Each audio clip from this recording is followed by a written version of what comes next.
Косовската влада денеска ги усвои заштитните мерки за увоз на зеленчук и овошје во земјата. Од утре царинските давачки за увоз на 21 производ од било која држава ќе бидат повисоки за 30%. Оваа мерка е времена и ќе трае 90 денови. Струмичките земјоделци велат дека ова практично значи затворање на косовскиот пазар за македонското производство. Сметаат дека во ваков случај и македонската влада треба да воведе слични мерки за заштита на сопственото производство.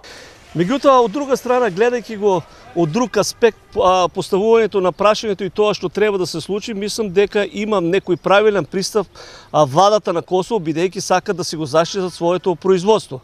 Меѓутоа се прашувам сега, јас еве како на еден начин како земјоделски производител, зошто и ние не смогнеме сили баш во екот на најголемите количини на земјоделски производи кога стасуваат за берба и ние не тргнеме по тој терк да го штитаме нашето земјоделско производство.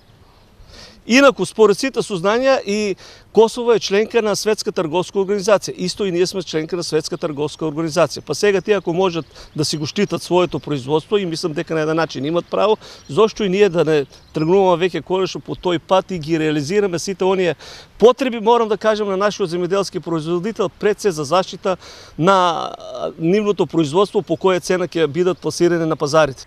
Македонскиот министер за економија Бектеши рече дека не станува збор за трговска војна со нашата земја, туку дека е мерка која што се однесува за сите држави. Косовските трговци пак најавија протести против оваа заштитна мерка, нарекувајќи ја неправедна и дискриминаторска.